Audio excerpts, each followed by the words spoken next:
and now starting. I think I'm waiting till 6 minutes, then we start fully. Let's give everybody the 7 o'clock that I said I was going to start. But I'm just sharing, talking about myself, talking about my processes and all that. And so post-COVID now, I'm now confident to start it up now with all the principles, God gave me. So that there are some times I'll be like, what people say, where did they get all these things from?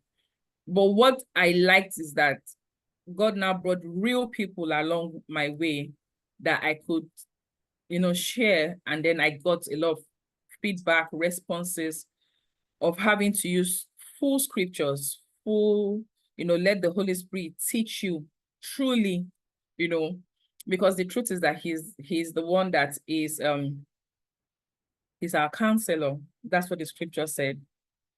He's our counselor. That's what the scripture said. He's our counselor. So everything is in him. The issue of counsel, the issue of deep counsel, is in Christ. That's where we get the whole truth from. The scripture says that wisdom comes and sits down. This is me paraphrasing, and draws from the well of somebody.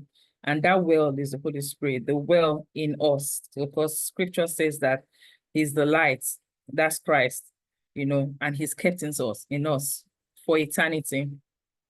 So that's the gist. But today, I'm not going to go fully into I'm just going to flow and just teach and all that. So I think we can start. So this is a bi-monthly webinar. I normally bring people and just interview them. And I'm not bringing, the first time I brought an expert in the field, in counseling field. The second time I brought somebody that was a real life person. I've studied him, I've watched him, and I just wanted, because I wanted to talk about resilience, how to be able to build resilience, and just interview him to hear. This is someone that doesn't have, in quotes, the backgrounds that we have. But by interviewing him, I could draw all the principles that he said. And he was so like, it's God that taught me, of how he started from zero. He started from ground zero.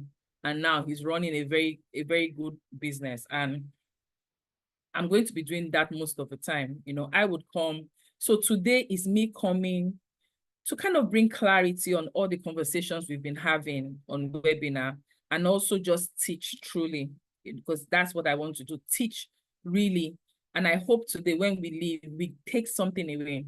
We take one thing away,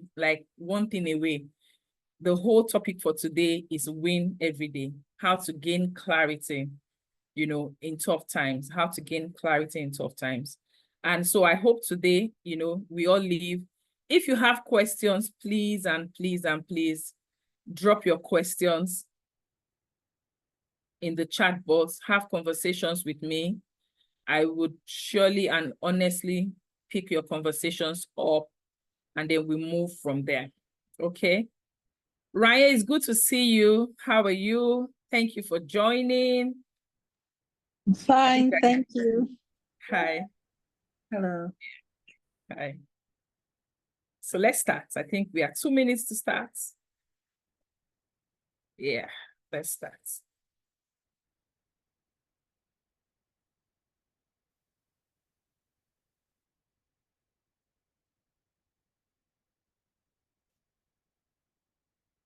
Okay, for those that don't know me, welcome everyone. I know new people are joining. I can't see you, please. The slides are on, but I acknowledge you. I know I was letting some new people in. But welcome. Thank you for joining at a good time. We're about to start. We're about to roll. My name is Bumi Shonde, but I usually call Oluwabumi Shonde, and it's for a reason. I like my names to be called in full because I understand the meaning of names. And so my name is Oluwabumi Shonde. What does Oluwabumi means? Let me give you guys a little, history or gist about names. gift from God. And the reason why I like to call myself a gift from God is like my affirmations. We'll talk about it. So anytime I say Oluwabumi, I'm affirming something. I'm saying I'm a gift from God. So that's why if you see my children name, I call their name full because they're affirmations. So anytime I tell you Oluwabumi, just know that I'm telling you I'm a gift from God. God has brought me here as a gift for everyone. And so welcome. Today we are talking about win every day, how to gain clarity in life to thrive continually. How do we gain clarity in life to thrive continually? How do we go about it? How do we go about, sorry, I think I need to make somebody else sorry guys, I need to make somebody else the host so that, okay. So I've got somebody else to be the host so that I can not be distracted. Pardon me. Yes, win every day, gain clarity in life to achieve continually. Why this topic? Why am I giving this topic? Why is this topic that, is coming up? I explained to some people before they came. I actually realized that one of the major issues people are having is clarity. The moment there's something there's a, if you know me for a while, there's a adage that I usually say, the moment you understand, your obedience is clear. The moment you understand what exactly you are meant to do, the ability to obey whatever it is non-negotiable. You're not going to struggle with obedience. The moment you have a clarity, the moment you understand really, what you have to do. So, and that's why I'm here. I'm here because we need to understand. We need to get to that point whereby we understand. And that's why we are here, clarity. How do we win every day? How do we win? And, when I was sharing this topic, somebody asked me, I don't think it's possible to win every day. Somebody asked me that question, that I don't think it's possible to win every day. And please mute those that just came in. Can you please help us to mute? And somebody was telling me they don't think it's possible to win every day. And I was like, it is. It's possible to win. It depends on what is your definition of winning. Like, what do you mean by winning? The moment you don't understand what winning means, then it will look like, because sometimes we think winning means I get my result, in quotes. I'm going to share a little bit of my story before I came in. Guys, when I just moved back to Lagos, so we moved to Abeokuta, and then we had to move back to Lagos. And then in moving back to Lagos, we had to start again. If you saw me at that stage of our lives, I didn't look like I was winning because we were struggling. If you come to visit us, then we had an assignment. We should drop all our furniture before we moved. So we're leaving, our furnitures were torn, everything was in our house torn, with our cars. My children call those cars Hyundai Smoke because it was smoky. I didn't look like I was winning, but that's what I'm saying. But I knew I was winning because I had clarity. I knew it was just a matter of time. We had clarity and we knew that it was just a matter of time. We needed to move. And so that's why we are having these conversations. How do we gain clarity? So let's just ride and let's just move. I'm having a problem with my slide. That's why it looks like I'm not going to the next place. So I'm just going to try to share the slides again. We need to do this slides properly. Slides command. Let me just go like this. Can you guys see this? I would have loved to do it in a slideshow, but it's not doing as a slideshow now. So let me just do this and hopefully you guys can see. Can you see this? Let somebody just tell me yes, no. Yes, we can see you. Okay. Okay.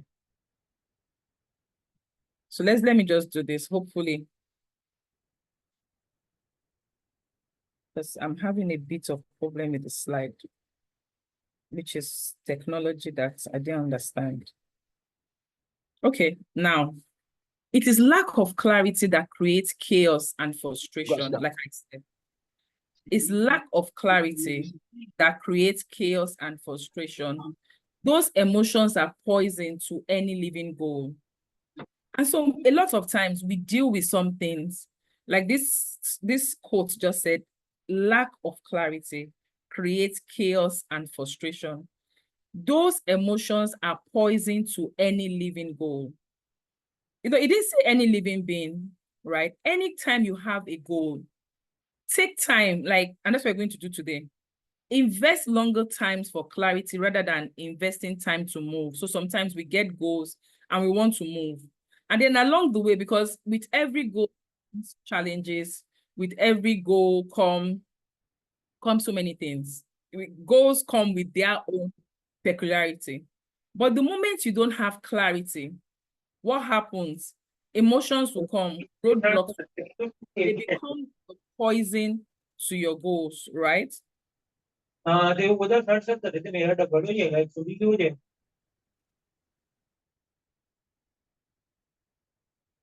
Sorry, guys. Today's, I'm just going to do this. I'm having a problem with my stuff. I'm just going to go like this. And I hope you guys can see. So he said, more than clarity, we need to have about what we must change. So more than clarity, we need to know what we must change. So when you have clarity, clarity brings a lot of information. Let me give a typical example. You go to the hospital, you go to complain headache, right?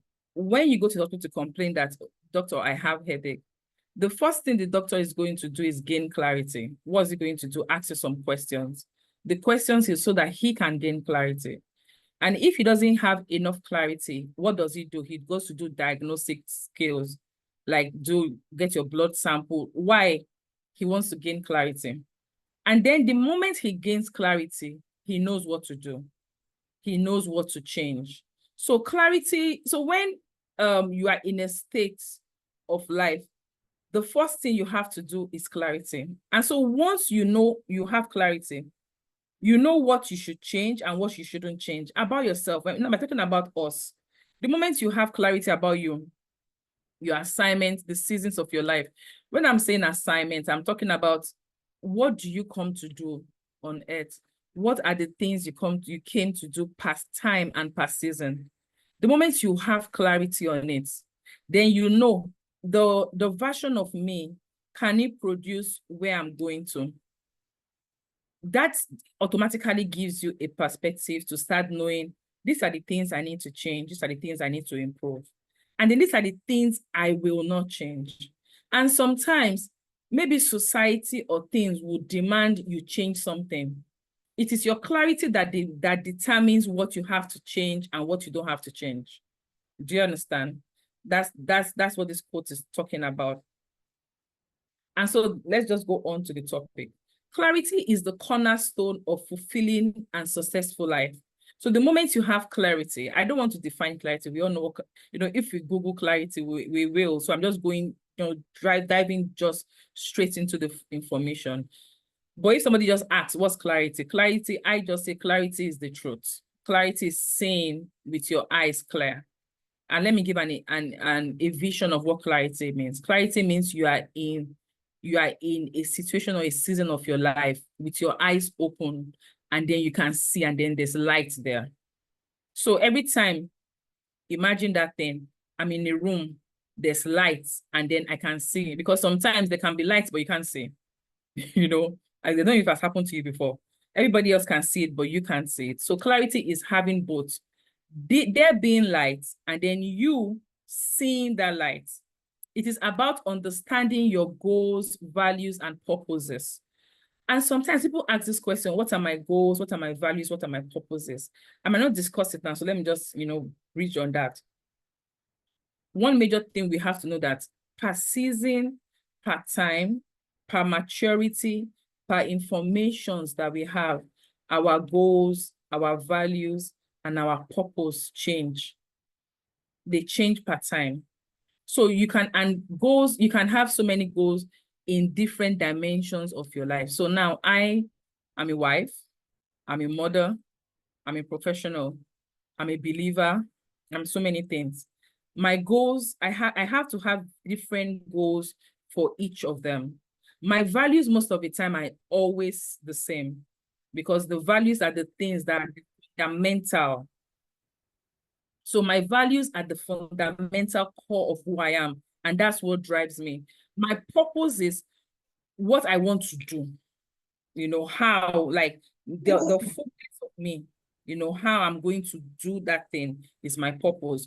But let me use purpose car, as the car to be able to achieve all those things. So let's go. I wish this slide could do this, but let me just try this. I wish the slide can do. I don't know why the slide, because I would love guys to see this, but I'll just go like this. There are some strategies to gain clarity and thrive continually, right? So I'm just going to go in. The first is self-reflection and introspection. I did a video on that, and I know I got a lot of conversations. So the first thing is, most of the time, when we are born, because we are born into a community, I'm going to give that example. So everybody's born into a family. Everybody's born into, most of us are Africans, but even if you're not African, you were born into a community, you were born into a home, you were born into an existing system. So what happens that along with us is that unconsciously, we've adopted a lot of people's opinions. We've adopted it. And so when we are not aware, we kind of autopilot on a lot of people's conversations. And now it's so bad that we have the social media that we can't even see, but that's influenced a lot of us. So one of the ways to gain clarity, the first step, honestly, is self-reflection and introspection. Take time journaling about your thoughts, feelings, and experience. I'm going to talk a lot about this journaling. So now you're going to sit down. Before you guys came in, I'm just going to share something.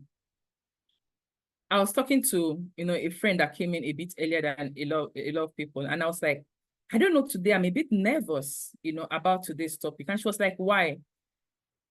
And in having a discussion, I know why I was nervous, right? So that's what happens. You have to write your thoughts. So you can be somewhere and realize that I'm just constantly negative, I'm constantly nervous. I'm always afraid. Journal it. This is my character. This is who I am. I'm always shy. I'm always nervous. These are the values I think I have. And I'm going to explain why that is important, because the whole idea is gaining clarity about yourself. The first thing you have to do is journal your thoughts. Your thoughts really are not your thoughts. Your thoughts most of the time are a collection. Your thoughts it's like an encyclopedia. So it's a collection of a lot of people, a lot of philosophies, a lot of ideologies. And so the moment you say something and you're like, why did I say that? If what you said, because I know that when it comes to conversations, this is me. So I'm not always the nervous type when it comes to talking to people. I'm not, that is not something I struggled with. And so I knew that, okay, there's something going on with me today. I'm a bit nervous coming here this evening. And I had to gain clarity on why. The moment I gained clarity on why, I could reposition myself and say, okay, this is the reason why I'm being nervous, right? And then I could have a conversation about it. That's the same thing. You are with somebody and then you just blew up and you were angry. Go back and journal. Why was I angry? You get an answer. Why is that the thing that upsets me? You get an answer. Then you keep on going. You keep on having those conversations with yourself. A lot of times, the reason why we don't gain clarity is that we have these conversations with somebody else. And I'm going to explain why a lot of times that's not the answer. So you have this conversation with somebody else, remembering that the person you're having the conversation with first also has its own agenda and its own philosophy that they want to push to you. So there is a likelihood that you might not, if you're starting this process, there's a likelihood that you might not have depth of clarity because you are sharing it with somebody else. So talk to yourself as if you are your best friend and ask yourself those deep questions. How are you feeling? And then ask yourself, what are my experiences? How did I, right? Ask yourself, how did I grow up? Is that why I am like this? You know, is that why I behave like this? Is it because of the way I grew up that I behave like this? Or is it because of the school I went, I behaved? I'm going to give a little bit example. I was out with someone, and as I was out with her, we were in a restaurant, you know, and then I saw somebody at the corner of my eye. We're all having conversations, but I saw somebody enter, and I knew that. I said, let's start going now. I'm just like, why? I said, let's start going now. I'll discuss with you later, right? And then she was like, oh, I didn't even see anything. And I said, that's what I see. Like, I see everything going on. And I asked myself, you know, after we are done, I asked myself, why am I alert? And I remember that, oh, it's a secondary school I went to.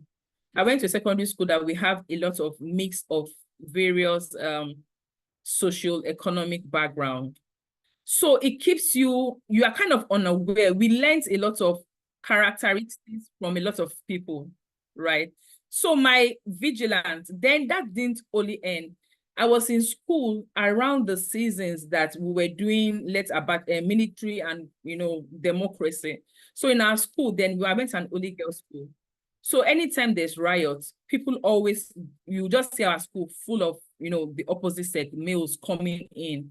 And then there's always, so I grew up in that school environment to learn to be at alert, because it looks like you need to know when to run. So I said, okay, this is the reason why. Because she was like, I didn't see anything. I said, when I'm here, the first place I do is I look for the exit door. Anywhere I sit down, I'm looking at the exit. That's me, because I need to know when to run. But that came from somewhere. So like I said, now I know this is me. If I want to change, if it's a characteristic trait that is negative, then I will work towards changing it. But it was like, okay, I'm aware of my surroundings because of the experiences I had in my secondary school. So the second thing about gaining clarity about yourself is meditation. And I just explained meditation. Meditation is taking time to think. I'm not using the new age whereby they say empty your mind. The truth is that our mind can never truly be empty. That's not meditation. Meditation is you take the scriptures, you take the truth, and then you start thinking about it. And the meditation always involves using your mouth. You start having conversations with yourself about the thing going on in your mind. There's a book I read by Joyce Meyer that said, think about your thoughts. What you are thinking about, think about it. So if I'm here, and let me give a typical example. Some people will say, oh, those rich people, oh, those wealthy people. The moment your mind is always, oh, those wealthy, why are you always excluding yourself out of everywhere? So unconsciously, you are telling yourself, we are the poor person, they are the wealthy person. Those kind of thoughts, start thinking about it.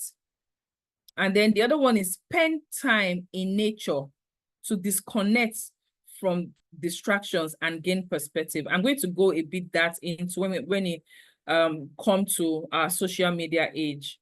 But spend time in nature. So when people say, where is nature? Just take a walk. Take a walk, like go out, take a walk. Remember, we're talking about how to gain clarity for yourself. And I started by talking about the fact that using this, I'm going to go back to this. Frustration comes. There is lack of clarity that creates chaos and frustration. Now, and this chaos and frustration is not outside, it's inside. So when you start having chaos in you and you are getting frustrated, you have lack of clarity. These emotions are poison to any goal. So the reason why we're having these conversations today is because of the fact that we need to gain clarity. We need to gain clarity. So that's where I'm going, into those conversations. So the second thing is goal setting. How to set goals. The first thing I talked about is your thoughts. I'm going to do a lot of repetition because I want us to go away with at least one thing. I want us to go away with at least one thing that you can do, that you gain clarity. And I hope you guys are writing something. Self-reflection and introspection. Have conversations with yourself. Before you have conversations with somebody else, have that conversation with yourself. When you've not gained clarity by yourself, then you can have a conversation with somebody else. And what happens is that you know what to ask, you know where to go, you know what to do, right? You are clear.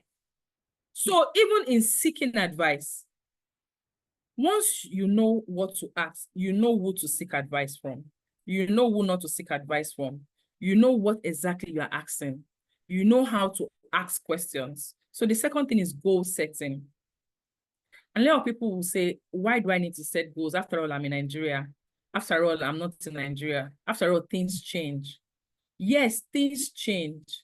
And in goal setting, right, things change. And in goal setting, there's nothing that says you can't come back to modify. I'm going to give an example. So in the NGO sector, right, we write proposals ahead, so we write proposals ahead. We write proposals to, people ahead. And most of the time, the proposals are always tentative. The proposals are never true. By the time the funds are being given to us, what do we do? We now go, we call it baseline. We now go and now do the real investigation. And then we call for a meeting with our funders again, and then rewrite what exactly we say we are going to do. So like I said, we wrote a goal. This is what I want to do.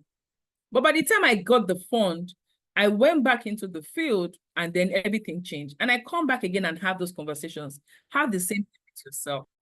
So let me give an example. By the end of 2024, I want to have developed one skill, maybe the skill in maybe writing skills or listening skills. And then you set the goals. Let the goals be specific. What does it mean, writing skills? So you write it. Let it be measurable. How do I measure? How do I know that I have achieved this goal? Because a lot of times we set goals, but we do not make the goal specific. So now, the goal I want to set is that by the end of 2024, I want to be a good listener. And probably people have given me feedback that I don't listen properly, right? And so I want to set a goal to listen properly. So that's my goal. The first thing I would write is specific. How would I know that I've set this goal? The person that always tells me I don't listen will now start telling me, oh, you listening to me. As I said, be specific, because how would you measure that goal? Then you will not say, okay, that is it. And maybe one or two people will tell me again that, I listen, or I myself, I will start finding new things about these people that told me I don't listen, right? And then make the goal be achievable. So how would I start? Just all those kind of things. And then make it relevant. Is it a goal I really want to set? Am I even interested in wanting to listen? I tell people, you have to be able to do that. Is that a goal I want to set? Is that a goal that I want to put into my distance? And then make it time bound, meaning at the end of 2024. And remember, the reason why I put this goal setting in number 2 is because of the first one. The first one, we did introspection. We introspected about ourselves. We had conversations with ourselves. Based on those conversations, we start setting goals. The second part, you can also set vision board, meaning go and take pictures. Vision, I'm not going to explain vision board because a lot of people have different methods of vision board. There's a principle about it. Vision board meaning have a picture of what you want to set. Let's have a picture.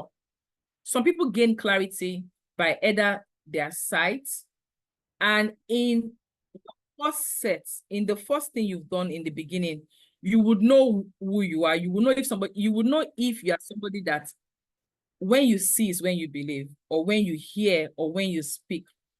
That will not be the one that will help you in your vision board. Because sometimes your vision board can be oral. You can play. It's all to have a vision.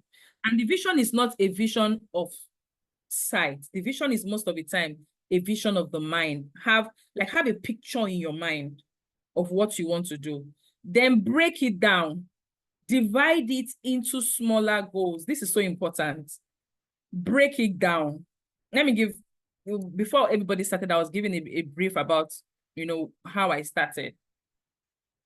Normally, I don't usually do webinars. I just do my normal counseling job, do groups. I have groups of people that I work with. But the feedback I was getting, and I now realized that I need to have a wider range of people. So a lot of people come to meet me and they say, oh, I'm going through something. They do consultations, but they don't usually come back. I've come to see is two things. Most of the time, it's not about funds. It's about the fear. The fear that you might say I'm broken. So people are afraid to be told they're broken. So people might be nobody will tell you are broken, but they think somebody will tell them they're broken. The fear of vulnerability, right? And so the reason why this webinar is coming is from goal setting. Okay, so how do I share, at least with a larger group of people that have this wrong misconception about what therapy, counseling is? How do I break it down and explain that it is just really us having honest conversations? So you see that was the goal. That was the whole idea, right? Then webinars, having more conversations, all came in out of that goal. We are running. Then values alignment. This is something that is quite hard and tough in this season of our lives. And I'm going to explain. The concept of truth has changed over and over and over. This generation is quite difficult. And so the reasons why you need to do values alignment is because if you don't come back to find out what your values are, you will run at an autopilot. But the interesting thing is that you will run at an autopilot on the loudest voice. And sometimes the loudest voice is not your voice. The loudest voice might be those around you, right? So that identify your values and determine what truly matters to you is very important. A lot of things will matter. And I'm going to go on and that. A lot of things will matter to you. A lot of people's conversations will matter to you. My mom is on here, good afternoon, ma. And there was something that she used to say, but you don't listen to news again. The reason why I stopped listening to news is that the loudness of negativity was getting to me. And I asked myself, what truly matters really? Because I'm like, okay, does this news thing, does it really matter to me? Like in the scope of everything, does it really matter? And then I saw that no. Okay, so what do I do to get information? I subscribe to all these news channels that I just read headlines, and then I don't have to dive in and I don't have to follow.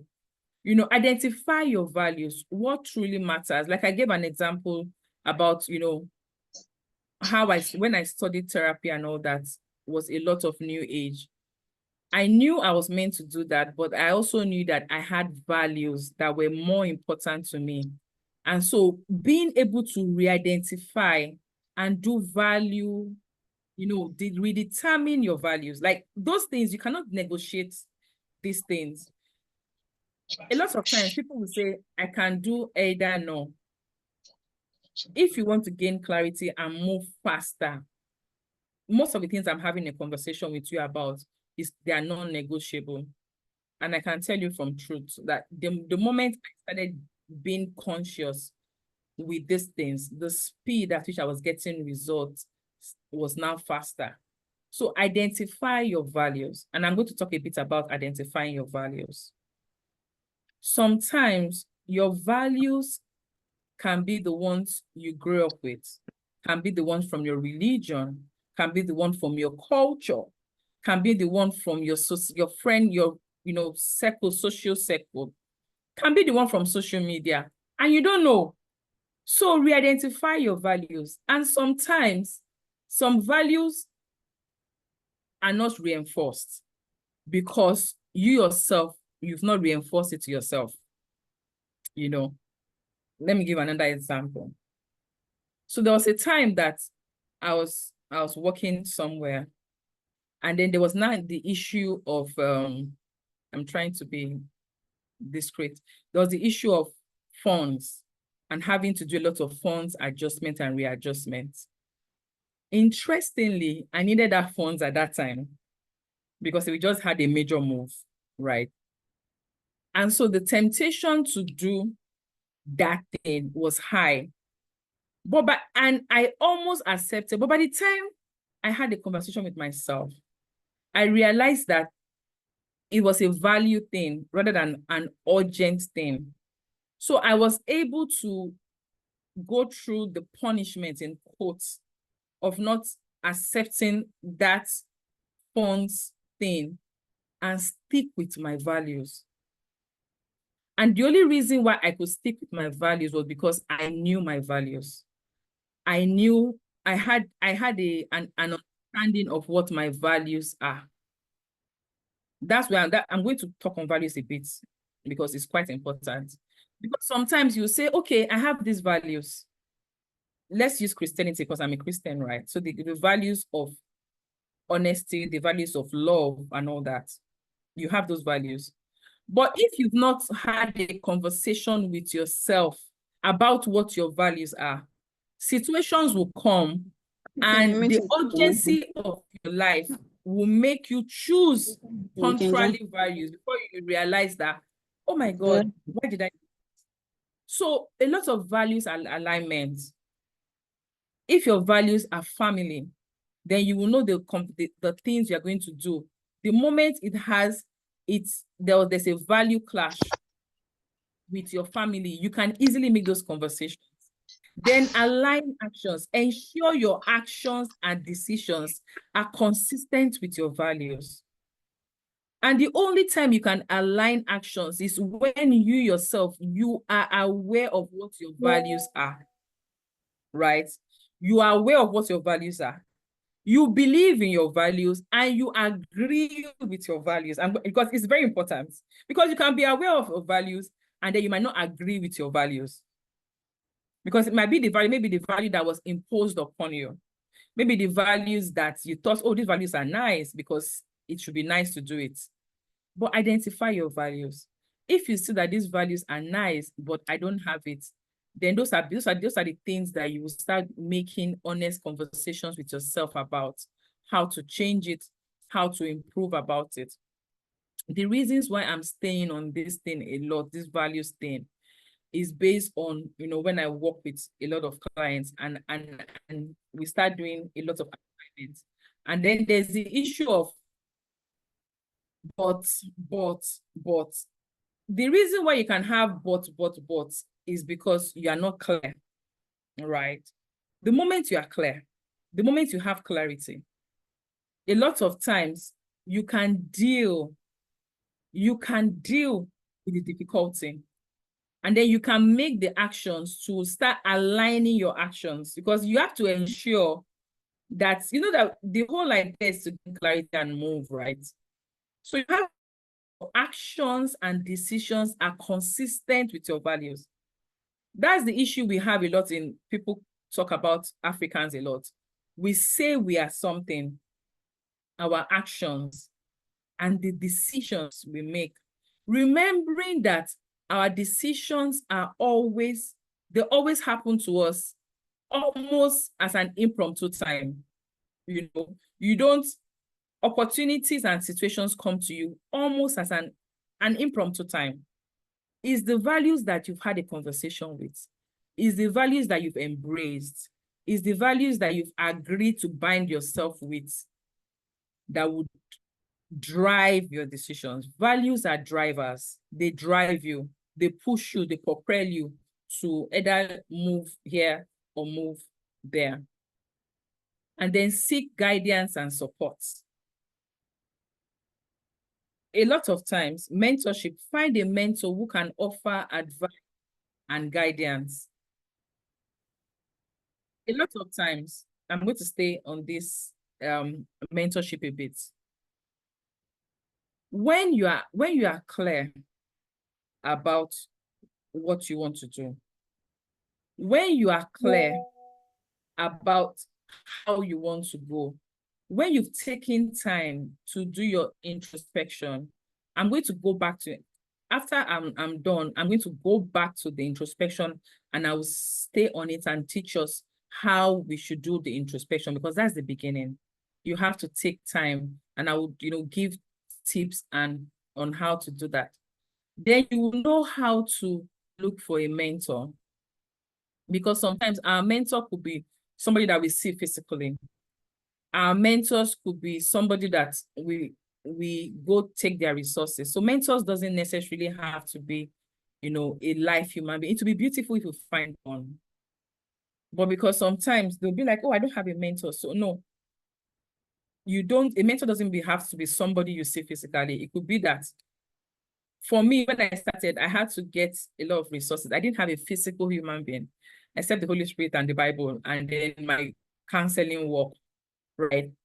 So you have to, but if you're clear, clarity pushes you. Clarity gives you wind under your sail that you can't describe.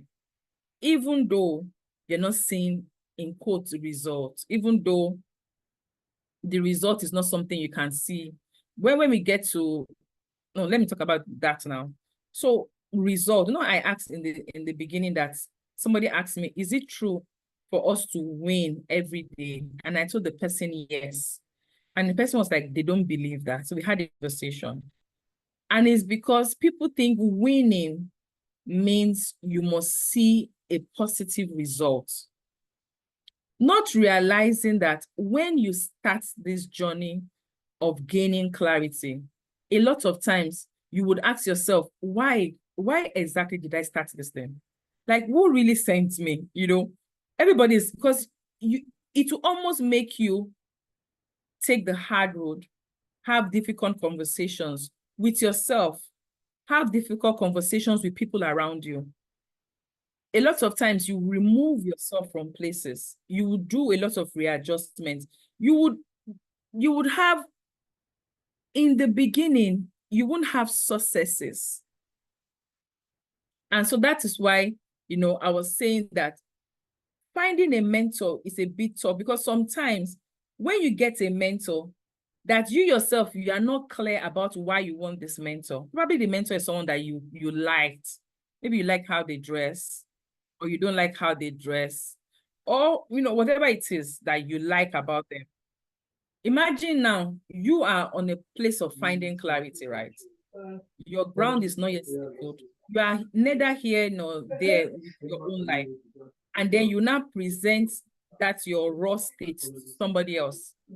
And then the person does not have clarity, because you yourself, sometimes when you have clarity, you can share your clarity with someone.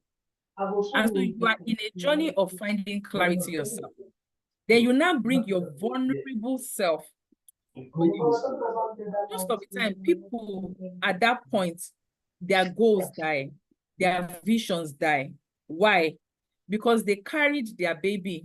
I'm saying baby in terms of when they are starting, to somebody that they don't know. get. Sure.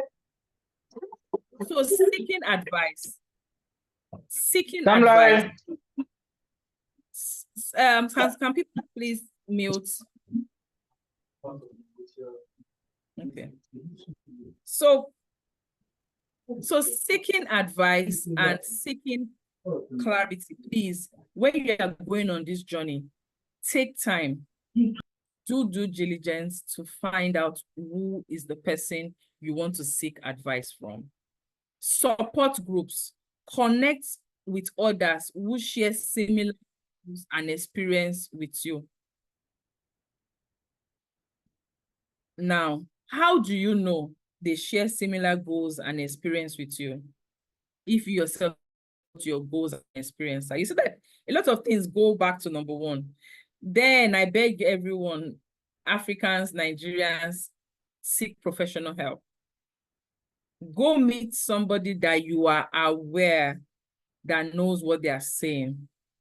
Seek professional help to address any underlying issues that may be hindering your clarity. I wish I could have done this slightly in a better way. Then the other one is continuous learning. So one of my clients asked me, at what point do I stop all these things? And I was like, you're never going to stop. You're never going to stop seeking clarity, because at each time our seasons change. We have different seasons. We have different things happening to us.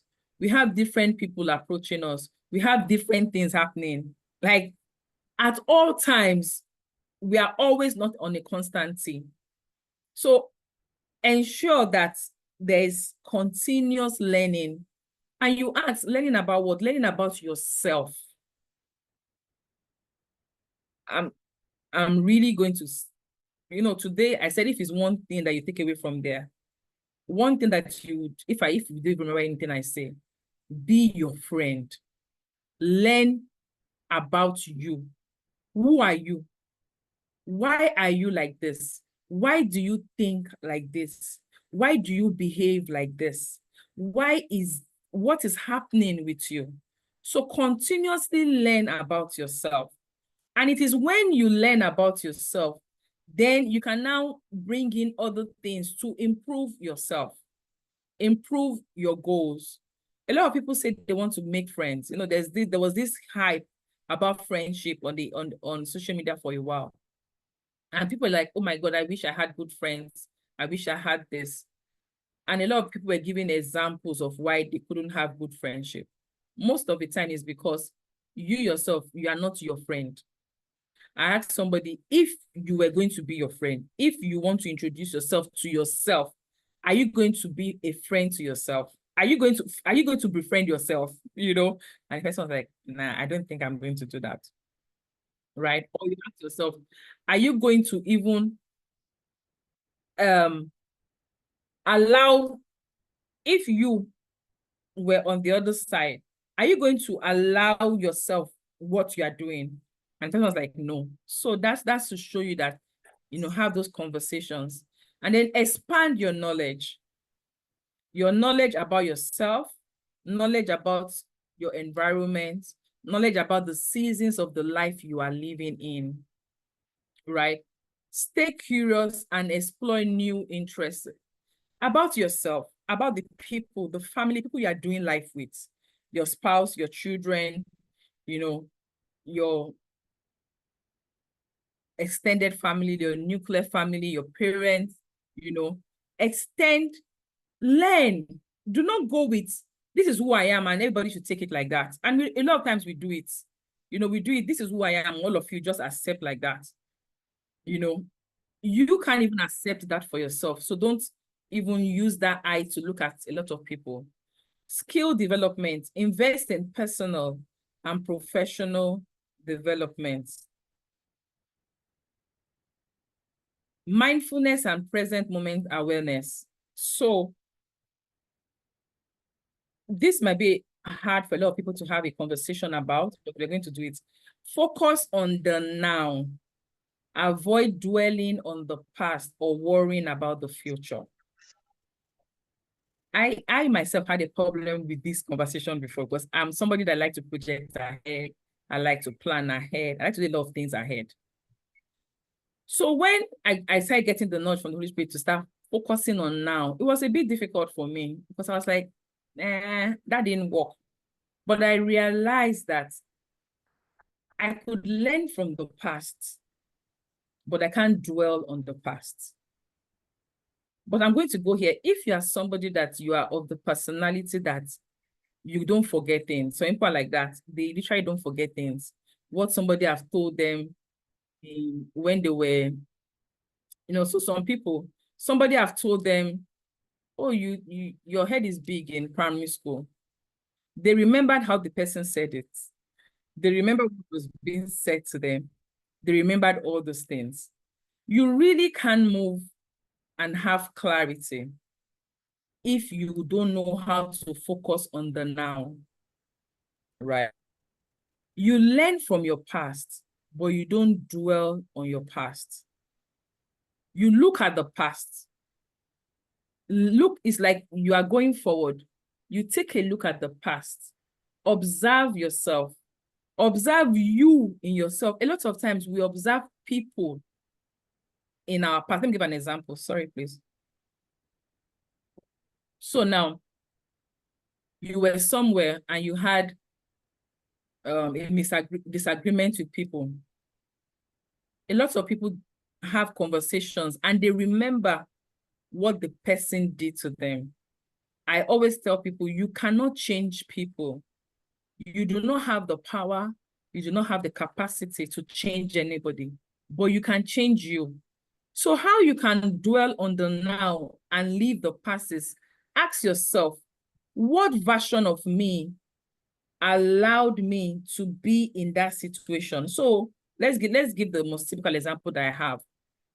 So you were in an abusive relationship, right? And then it would be so good to say, oh, the guy is narcissist, the lady is this, the lady is that. It always takes two people to get involved in anything. You might be innocent, but the level of ignorance you have, sorry, I'm saying ignorance because it's true. The level of naivety you have, the lack of awareness you have kept you in that situation. So how you learn from your past, what version of me allowed that thing to happen to me? Because if you don't change that version of you, it would happen to you again. And then you will continually be dwelling in your past because you will always have things to drag you to the past. So the only way you can focus on now is, for instance, if you were involved in an abusive relationship, and then you ask yourself, what version of me got attracted to this person? How did I get involved with this person? The moment you can be honest, because you know the answer, people always see red flags, but either they are ignorant of the red flags, either the red flag, they think, no, they are the messiah to change the red flags. Sorry, I'm not being unfriendly. I'm just being honest. I'm not being insensitive because I know some people might actually have the truth, but that is how much you have the truth with yourself, right? What version of me allowed me to be here? So I discussed with somebody. She was in a relationship whereby the person was being disrespectful to her. And I asked her that, this person that is being disrespectful to you, is it disrespectful for everybody? She said no. How come he can choose when to be respectful and when not to be respectful, right? And she said, I don't know. I said, it's because those other people never allowed that version of him to show forth. Either they knew how to create boundaries, or they knew what to do. So the same person that is being disrespectful to you can know how to not do that same thing to somebody else. So that means there's a version of you that allowed that thing. There's a version of you that brought some failures that you had, right? There's a version of you that brought something, learn from it and move forward. And then stop worrying about the future. People always say it's better said than done, but it's the truth. The moment you can, like I said, once you have clarity on what you are doing and why you are doing it, you start getting truth and insight. Either you go to the scriptures, right? Sorry, I'm going to try and mute some people. Either you go to the future with information. Let me give another example again. So some people will be like, I'm not working now, and my family is going to go hungry. And so that justifies the reason why I should worry. Because why wouldn't I worry? Why wouldn't I worry? You're not in my situation now. And I tell people, you either choose one. You either worry and not see. Because what worry does is that it doesn't allow you to see. Sometimes it exaggerates your current reality. So when you are worrying, your reality is being exaggerated. I mean, I've done that, right? So you have to find solutions. I can't give an example of a solution right now, a therapy about why you shouldn't worry, because it's based on personality. So the only advice I can give is that if you're somebody that worries a lot, go and know what is your personality and what are the things you are worrying about. Because we always worry about something in the future. I'm worrying about the same thing as I don't have. Some people say, I'm worrying because I don't have money. That's not why you're worrying. There's something that you don't have money is speaking to you that you are worrying about. It's not because you don't have money. Let me give an example. I don't have money, so therefore, so and so would happen to me. That is what you are worrying about. And that is what you need to deal with, not you don't have money. Because when you have money, that same psychological trait that you have to worry will bring a new thing to worry about. That's the truth. So it's not that you don't have money, it's because there's something that you are afraid of. There's a foreseen image that you're afraid of that you have to deal with. And so where we would move, if I go back to the beginning, is practice mindfulness. And now a lot of people have the theology of what mindfulness means. Mindfulness means be in the moment. Our technological era does not allow us to be in the moment. So we can all be in the same room and then we are distracted by either, when people call it, I'm a good multitasker. And I say that our brain was actually not functioned properly to multitask. Please go and Google it. It's a new scientific fact. Your brain will not function in the ultimate of how it's meant to be if you are someone that constantly multitasks. That means you are not mindful. Mindful means being mindful in the moments. For instance, I'm here doing this teaching. I'm mindful. I'm thinking about what I'm thinking about. I'm in the moment. I have closed my eyes to distraction. And you do that when you're driving. And this mindfulness is the reason why I put it there is that it's a therapy tool, right? If somebody that I see that struggles with anxiety, I will teach you mindfulness. Meaning, tell me what is happening to you now. What are you doing with your legs? What are you doing with your legs? What are you doing with your hand? What's the color of dress you wore? What's the color of dress your partner wore? That's what mindfulness means. Be in the moment. When you are driving, think about what you are driving, how you are driving, the things, the music you are hearing. Like, that's mindfulness. What mindfulness does is that it brings you in the moment. I said that always think about now. Mindfulness allows you to think about it. Mindfulness is also linked to gratitude. Mindfulness and gratitude comes in place. When you are mindful, most of the time you are grateful. And gratitude elevates your emotions. It brings you out into your emotions. and limit distractions. Do a digital detox. Take breaks from technology to reduce distractions. So people think it's not possible. My business, your business is going to stay. But think about yourself. Think about you 10 years time. Think about you, the life you are living. Can you sustain yourself 10 years time? Can the life you are living give you another 10, 20 years? All things being equal. Create a focused environment. Minimize distractions during work or study time. This is still mindfulness. And so I'm going to move here. Any questions? Any questions? Anybody have any questions they want to share with me? Anybody have any comments, you want to share?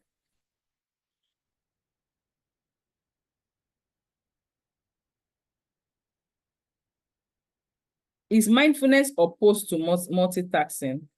Okay, so Rosie asks that, is mindfulness opposed to multitasking? So I'm going to give a little bit of conversation on that. So there's this lady, her name is Dr. Caroline Leaf. She's a neuroscientist, and she actually started in South Africa before she moved to America. And she realized that by the time she dealt with a lot of autistic people, autistic children, people that had real mental issues. And then she realized that one of her major skills, you can read the book. The book is Mind Over Matter. I always share, a lot of my clients that, are here knows that I always usually say, go read Dr. Caroline Leaf's books, because she gave a lot of scientific proof in neuroscience about how our brain expands, contracts, how our brain grows, So what she found out about multitasking is that our brain was actually programmed and structured to be mindful. We were created to think about one thing consistently. But because of the busyness of nature, human beings, what happens is that we start multitasking. What multitasking does is that you bring half of yourself every time to a situation. You don't bring the fullness of yourself. And so I'm going to go again to the monks, the monks, people that did the monks. They will say, they even went as far as, when you are eating, do anything, take time to be eating your food. What that does is that you are telling your brain to get involved with you. What you are doing is that, and in Dr. Caroline's research, it showed that the brain started growing. So in her research, the brain has neurons, and the neurons are like tree. People that have, poor mental health. And I'm not saying poor mental health in terms of, going psychologically not okay. If you are someone that you worry a lot, if you are someone that you constantly have a negative thought process, you are constantly negative, you have poor mental health. Mental health is your health, your mental capacity being healthy, thriving. Psychologically, scientifically, it is shown that your neurons in your brain will actually be black. They won't be luscious. But by the time you start practicing these things, and she used the example of mindfulness, she saw in her client's brain that they started lighting up. And she used, because she's a Christian, so she gave scriptures about, that's where God was talking about human beings being tree, because the neurons in the brain are like trees, are like leaves of trees. And so when you practice a healthy mental practice, for instance, mindfulness, for instance, jotting down, noting down your thoughts and not allowing your thoughts to grow elsewhere, what happens is that your brain start lighting up. Your brain, you just see, she did with all of her staffs, the brain neurons would lighten up. But somebody that is everywhere, that part of the brain will be dark, And so that's why one of the psychological mental health practice we teach people is that reduce multitasking. Society would think it's not true. We try that women know how to multitask, that multitask is a very beautiful skill. But what happens is that the more you multitask, the more you forget. The more you don't have a hang on your emotions, the more you are unaware about, who you are. Hope I've been able to answer your questions. So mindfulness is not opposed to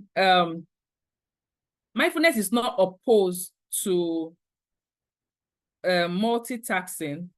But if I was going to advise you what you should do better, reduce how you multitask. Judith, please go on. Yeah, hi Bumi, hi everyone. Hi, how are you doing? I'm very well, thank you. So I just wanted to just agree with what you're saying right now. I remember listening to you just reminded me of when my kids were still very little, and I didn't have a nanny at that time, so I had to do all of that myself. So imagine having a toddler or toddlers, all of them. I don't think the oldest was more than 5. And I had to do all of that. With children, their needs are like overboard. They just go overboard. And so I would, what do I have to do? Okay, I have to clean, I have to cook, I have to take them to school, I have to do all of that. And I'll be so overwhelmed because I was always thinking about everything. And then that would make me angry most of the time and tired and exhausted. And I wasn't even able to be that version of myself the kids, wanted. I would yell at every little thing, I would snap, I would all of that. And then I had to sit down with myself and have a conversation with myself, like you said. Okay, what are the things that worry you a lot? So even to the point of when they are playing, I'm like, hey, these children, one will fly from here. You'll be like, hey, this one will break leg, this one will break head, this one will... And then I'll be worrying about all of those things. And so I had to have a conversation with myself, and I had to be mindful, when they are playing. Okay, don't worry about if they are going to fall and all of that. Don't think that far. Just watch them and just observe and just, allow them express themselves and all. If you have things to do, I had to make a list of the things I needed to do, allot time to each one and not jump from one into the other or try to do all of them at the same time. I had to learn how not to worry about the next minute or the next 5 minutes. And I found that I was lighter, the exhaustion, the tiredness reduced. Even while they are playing or they are doing things that they're not supposed to do, I would be mindful of the fact that, okay, they're still little. There's an allowance, or they have this allowance for them to just be who they are and, correct them at that particular point when they do, and not correct them. There's a way we correct our children because we are afraid of how they're going to turn out in future, So yeah, very right on everything that you said. I just wanted to share that. Yeah, so thank you so much for sharing those experience. Thank you. One thing that Judith shared that is also something I want to reiterate is that because you've been doing something consistently in a particular way, usually think that there's no other way to do that thing you are doing because you've been doing it. You've seen so many people doing it. I'm going to go back to the conversation of have a conversation with yourself. And our seasons of our life change. We have different seasons. And if you know yourself enough, and not knowing yourself based on an assumption, I'm not saying assumption, on real facts about who I am, most of the time, you will know when you are entering into a new season of your life. And you will have been prepared for the new season because you are aware of yourself and with facts and figures. Do you understand? So let me give an example. I did NC, that's teaching. I was trained to be a teacher. Then I did BSc in teaching. So when I was in, so a lot of my lecturers always I passed, I aced, I was always passing. And so people give me a lot of feedback about the fact, oh, you are good at what you were. But I realized that I hated the whole structure of being in the classroom. So what did I do? I was like, okay, I got feedback about, you are good. I did a lot of, so in my NC's days, you know, I used to do tutorials for my classmates and just teach them. What was I doing? I was testing a lot of, okay, do I really want to do this? Is this something I wanted to do? And by the time when I was in my undergrad, I went to work. I was working while I was schooling. The main reason, even though it was because of funds, no, I wanted to explore this aspect of me before I finish school, so that I will be clear, I'm not doing this again. And then find out, okay, what is the next thing I wanted to do, right? And it is by having those conversations with yourself. Oh, I really don't like this. You know, I did a lot. I tried teaching my colleagues, tried to go to an average school. I tried everything. I realized that the whole school structure, the whole, like that whole thing, as much as I like to talk, as much as I like to teach, I have to have conversations, I didn't like that aspect, you know, that aspect. But it came from having a conversation with myself and then exploring, be conscious and reinvent yourself.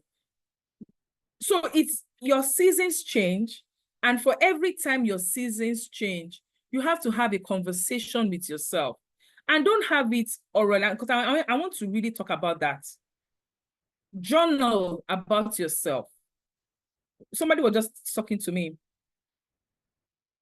some weeks ago.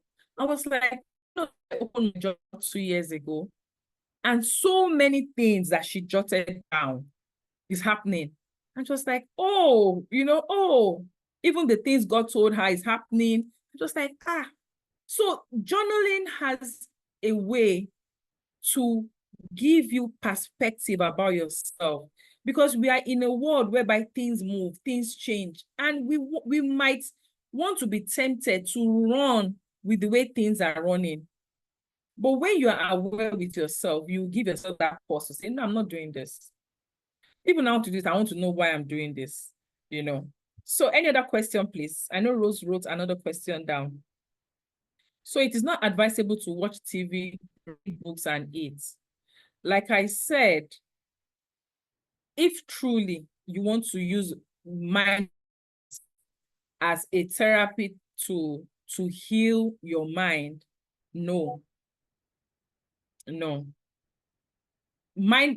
principle of mindfulness means when you are doing something, do that thing, finish that thing before you jump to another time. So what people usually do is that there's a degree, you know, in everything there are degrees. You can go to one side, you can go to the left. But the people that really practice mindfulness as a therapy skill to heal their mind, especially people that are going through mental issues, you can give them that advice. You know, allow them to be mindful, allow them to finish one task.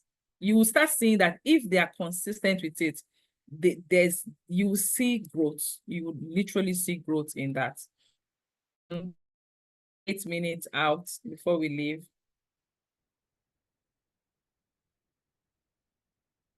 Okay, so somebody asked, what time management skill technique will you recommend someone to avoid multitasking? You know, there's this thing, there are 2 books I can give you, honestly. The first book I can give you, I think, is the 4 E's of execution. There's a book about that, 4 E's of execution. I can't remember the person's name. That book changed my life. Execution.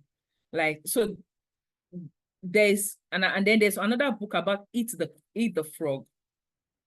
So those 2 books, if you're somebody that you want to have time management skills to avoid multitasking, read those 2 books.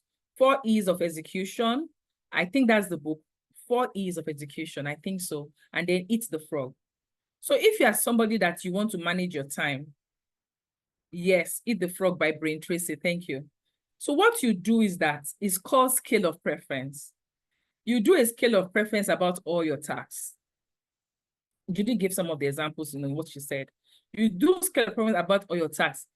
In that 4 E's of execution, one thing the guy said is that a lot of times, everything come at you as if answer me now or else you would break, but it's not always true. There are some things that you can actually move to later, even though they are screaming at you. Does not mean, because sometimes, even us, let me give an example, you are fasting. You know you want to fast, but that doesn't change the fact that your body is going to be shouting, eat me, eat, whatever it is. Or, what was the other example I gave? So because a particular task looks like it is screaming for attention, does not mean it has attention. But if you are good in doing scale of preference about what you need to do, even though they are screaming for attention, you would know that that is not the major task. That's almost the same principle about Eat the Frog. Eat the Frog will say, when you do your scale of preference, what is the thing that you know that I must handle now? Yes, handle that task now. And then when you have extra time, handle the other tasks. So why I said I think you should read 4 E's of execution is that he was able to clarify. And it's a time, it is even, if you are someone that you are in top management, you do management work, that 4 E's of execution is, it's actually a book for people that you have an organization and your staffs are not bringing a lot of, work in, but they seem to be coming to work every day and they are doing something. By the end of the day, when you guys do, your projection, is like, what have you guys done? I prioritize your tasks. Not every task you should give your 100%. And you will be able to do that if you are clear on your values. Yes, Julie said that was how she was able to overcome exhaustion. It's not every task, even though they are screaming. Please learn this. It's not every task that demand an answer from you now. Some can wait, but when you prioritize, when you know your values, when you are clear about these things, you can honestly let it go and do it later. Okay? Have I answered your question? I wish I can. Yes, somebody has written Eat the Frog by Brain Tracy. Let me try and Google if I can find that 4 E's of execution. It's a lovely book, guys. If you can find it, 4 E's.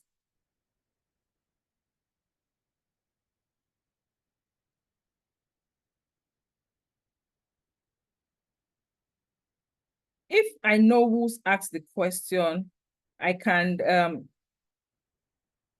4 Disciplines of Execution. I found it by Franklin Covey. 4 Disciplines of Execution by Franklin Covey. Please go read that book. You come and give me money once you want, if you can take that book in. Any other question before we leave? So if we don't have any question, thank you all for coming. I really appreciate, you guys coming. Please, every 2 months, we usually have a webinar.